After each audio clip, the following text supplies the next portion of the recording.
गुरुजी लिंबावा डोळा मला शिकायला सगळी तुमचीच गाणी या ठिकाणी सादर होत आहेत. अभिमान आहे या लोककलेचा, लोकसंगीतकाराचा. जोरदार टाळ्या होत्या चंद्रगिरीसाठी. आणि आज गुरुजी या कार्यक्रमाला लाभले. लोकसंगीताचा अनमोल हिरा.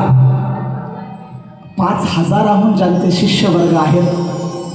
आळंदीमध्ये त्यांचं निवासस्थान आहे. आणि अनेक तुम्ही गाणी ऐकलं असाल. साजन बेंद्रे असेल, अमोल सकट असतील किंवा राधा खोडे असेल, सगळे गुरुजींचे शिष्य आहेत. आणि ह्या शिष्यांनी सुद्धा खूप मोठी मजल मारली, पण चरणाशी सदैव लीन आहेत. आणि 5,000हून अधिक शिष्य ज्या माणसाचे लोकसंगीतकाराचे आहेत, असा संगीतकार लोककलावंत या ठिकाणी या रंगमंचावरती आणि या सभेमध्ये उपस्थित आहे. मला खरंच गर्व आहे या कलेचा. मी कलगीतुऱ्यामध्ये माझी कला पेश करतोय आणि या कलगीतुऱ्याला एक इतकं उत्तुंग भरारी लाभलेलं व्यक्तिमत्व येतं. मला खरंच गौरव आहे माझ्या कलेचा. आणि तशाच पद्धतीची गुरुजींकडून दादही मिळते. गुरुजी गाणं गायलं आहे बुवांनी. हां, ते महत्त्वाचं ना गुरुजी सांगतील. आज महत्त्वाच्या गोष्टीसाठी देऊळबंद 2 हा चित्रपट तुमच्या सगळ्यांच्या ध्यानात आलाच असेल.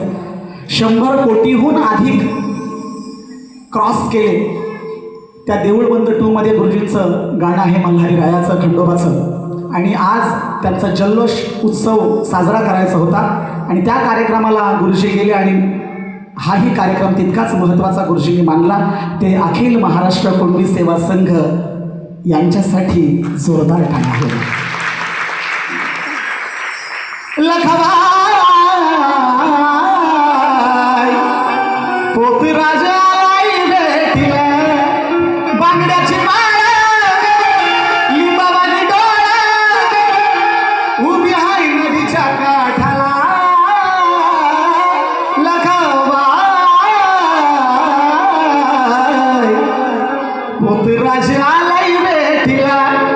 बुवानी गायलाय.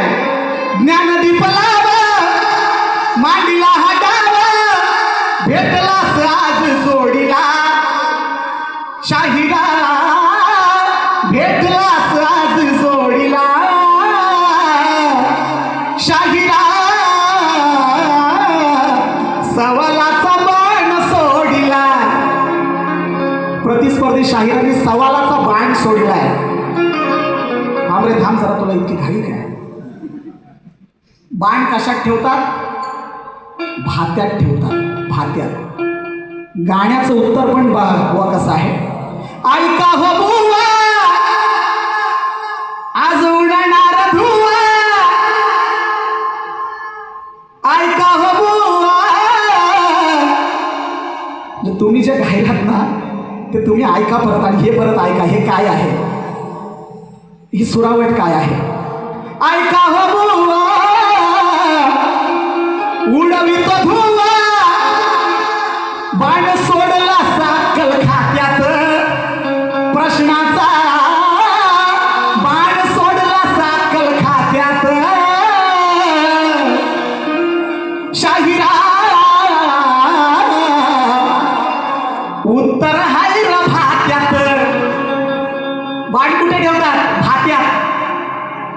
प्रश्न सोडला साकल खात्यात शाहिरा. आणि उत्तर हाय र भात्यात. बुवांचा प्रश्न या ठिकाणी, त्या प्रश्नाचं नक्कीच उत्तर देणार आहे.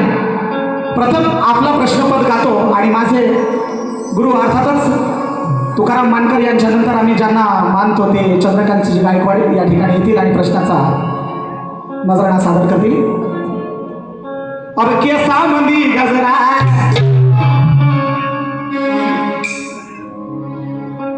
केसा मंदी गजरा, आम बिरदान गजरा.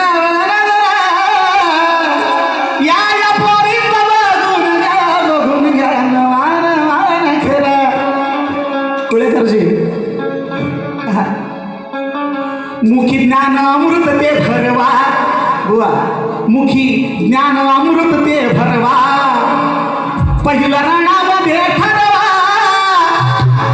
आधी श्री गणेशा गिरवा मग फेटा रणामध्ये मिरवा, आधी श्री गणेशा गिरवा मग फेटा रणामध्ये मिरवा.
तिची कथा पूर्ण सांगा, तिची कथा पूर्ण सांगा आणि मला इथे हरवा, आधी श्री गणेशा गिरवा मग फेटा डोक्यामध्ये मिरवा, आधी श्री गणेशा गिरवा मग फेटा डोक्यामध्ये मिरवा, आधी श्री गणेशा गिरवा फेटा डोक्यामध्ये मिरवा, आधी श्री गणेशा गिरवा मग फेटा डोक्यामध्ये मिरवा. हमेशा शांत निकलता है,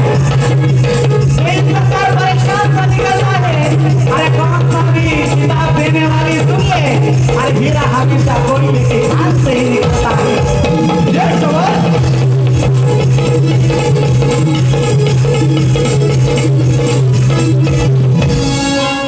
प्रश्न आहे की ब्रह्म विष्णू आणि महेश या 3 देवांची सती अनुसयेने जशी बाळं केली, तशीच एका दुसऱ्या पतिव्रता स्त्रीनं ब्रह्म विष्णू आणि महेश यांची बाळं केली.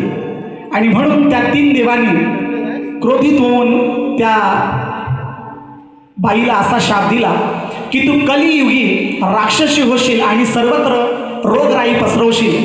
त्या स्त्रीचं नाव काय, तिच्या आईचं नाव काय आणि तिचा अंत कसा आणि कुठे, आज अध्यायही सांगतो. आज अध्यायही सांगतो. 6वा अध्याय आहे. ह्या प्रश्नाचं उत्तर लवकर सुटलं पाहिजे म्हणून अध्यायही आज सोडला आहे. मी अध्याय इतक्या लवकर सोडला नव्हता काका, पण आज न परवानगी घेता आज अध्यायही सोडला.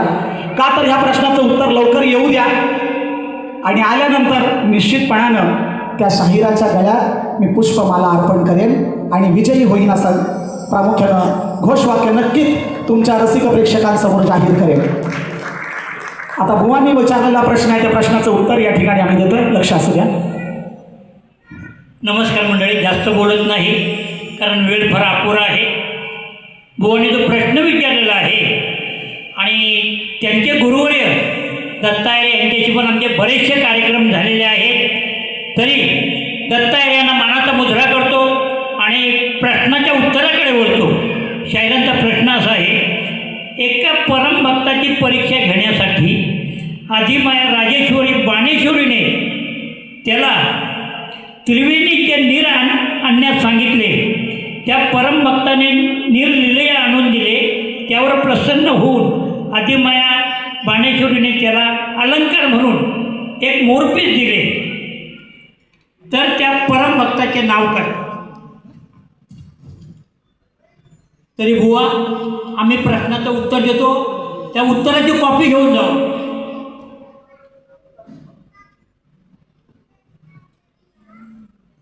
आम्ही प्रश्न देताना पटलं तर घेण्याचं सोडून द्यायचं, प्रश्नाचं उत्तर नाही.